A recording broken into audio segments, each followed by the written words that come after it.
build a little something today. I'm going to show you how to build an events page for your website or for your marketing that will give you a lot of customization and be really easy to update without a lot of technical skill involved.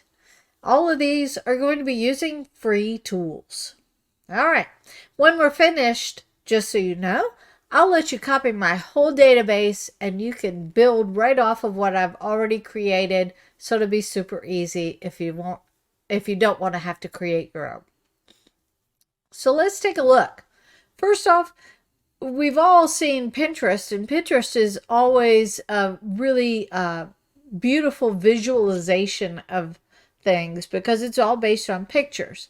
We're going to build this events gallery similar to look like Pinterest. And we're going to start off using a tool called Airtable. Now, I've talked a little about Airtable before. I'm a huge Airtable fan, and I do a lot of building of really technical things and automations and things like that. But you don't have to have any real big technical knowledge to use this, and it's free to get started. So let's take a look. If you've ever used a spreadsheet, you're going to love this. It's pretty easy, and it's going to look very familiar. I'll let you copy my whole database when we're done, so don't worry about the whole setup initially. You'll get a feel for it rather quickly. I've got some columns set up across the top. You can customize these and change them however you like, but I've got the event name as our primary column. I've got a description. You'd think of this as if you want to put in details about the event, how much it costs, what time it is, or where it'll be, or what they should bring. You can do that here. You don't have to use that field, but it's an option for you. The status. I've already set up the status as a planned, meaning it's in the future. And then I've set up an automation to change it to complete so that it rolls off of your calendar and doesn't stay on your website. You won't need to update it every time an event gets completed. It will automatically hide itself off the website. And lastly, an estimated date. So if you don't know when you're going to hold this, but you want to put the place marker and build it all in and then set the date later, you can mark it as an estimated date. You can choose to show that on the website or not show it if you like. The event link. This will be a link to where they should sign up, or if it's being held by a third party, you could put any kind of a URL, any kind of web link here that can be used for the event. Then, of course, the date. You're picking this off of the calendar, so super easy. You can't mess that up. If it's a multiple day event, you can have it be a start and an end date. I'm just going to leave that field empty here for this use. Notes, I've just included this simply as if you want to put some internal notes.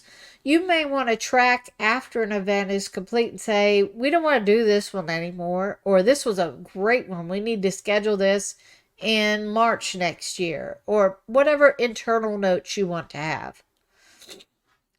Event photos. You can add photos. This is simply a drag and drop field. Also on each one of these records, these are called records, and this whole thing is called a table, table 1. You can add in the event photo.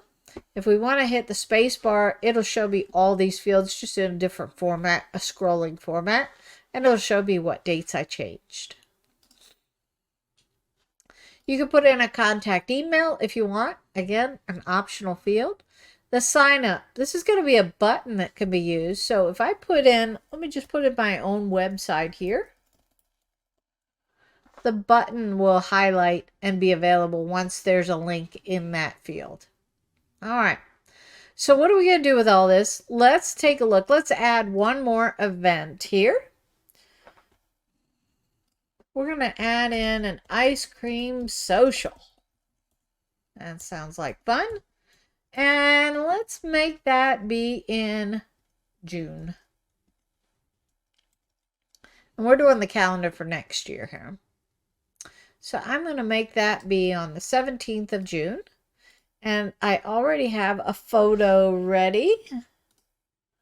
So let me drag that and drop that right in there. Whoops, sorry, I missed it. Try again. There we go. All right. My ice cream photo is successfully loaded. Okay. And that is all for that event. All right. So I've simply added that in. Now, in Airtable, you have different ways to view your data.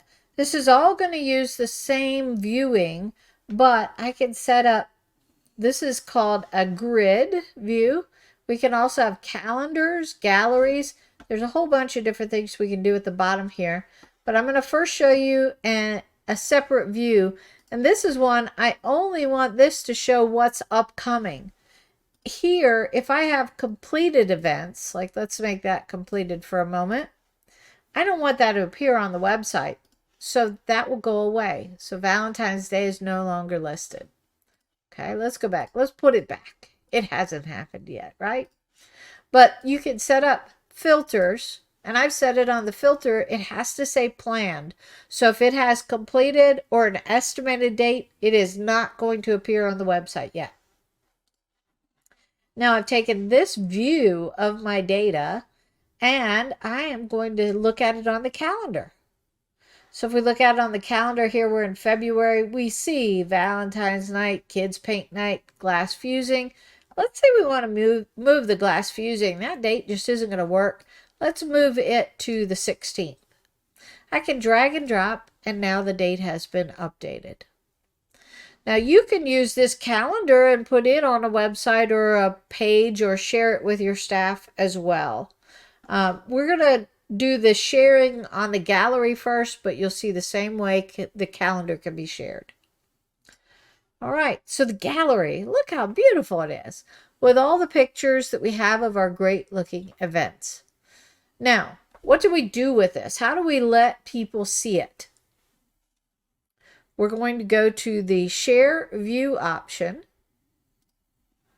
And this is going to give me some more options. Do I want the viewers to copy this data? No, I want this to be pretty sturdy data. I don't want anybody who's looking at it to be able to change anything or copy it. All right.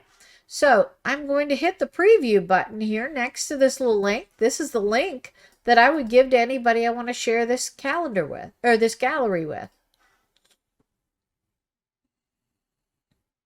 And this will be a public link. So if I want to include this in a newsletter, I can do that. And also, if I wanted to change the name here where it says gallery, I can change the view name right here to be My Studio Events.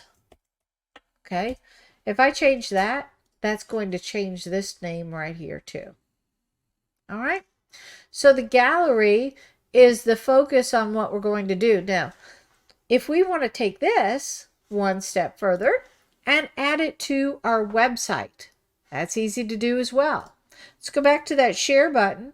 And we also have another option that is embed this view on your site.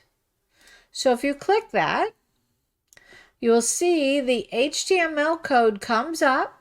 And this is all you need to do is copy this and paste it into your website. It's going to give you a desktop preview of what this data looks like. Also mobile. It's mobile friendly, so this shows up great on their cell phone as well. Now I'm going to turn off these view controls right here. I don't want my viewers to be able to do too much to this data. I just want it to show up and be pretty. They don't need to adjust it. All right.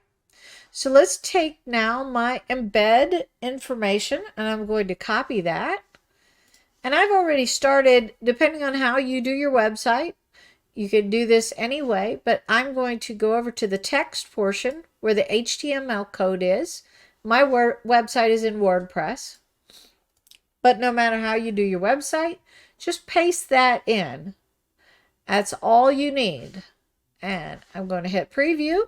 And it's going to give me a preview of my new web page that shows this calendar of events. Look how pretty. All right. Now, you don't really want people to have to click to make this a bigger view so they can see everything. So I'll show you a little way to do that. Super easy. Go back to that code, and you notice where it has height equals. Let's make this big. Let's make it 3,000. This is how long it's going to be on the page. I can preview that. Ah, look, it got longer. It shows everything. How beautiful. All right. Also notice that once that event link is added, now I can click, and my guests, if they click that, it should take them to the page to register. Remember, I just used the front page of our website as an example. All right.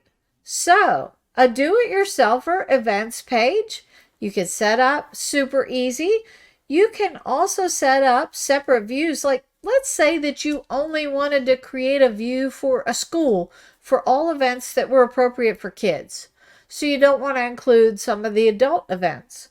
You could set up a way to separate those out. You could set up another field, and let's show you a single status. I would say the type of event.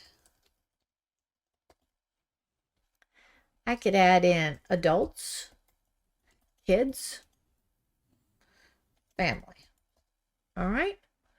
So here I can create this and say, oh, this one's an adult. This one is adults. This one's definitely kids. Teacher appreciation is a family. Okay, I just did it on those couple.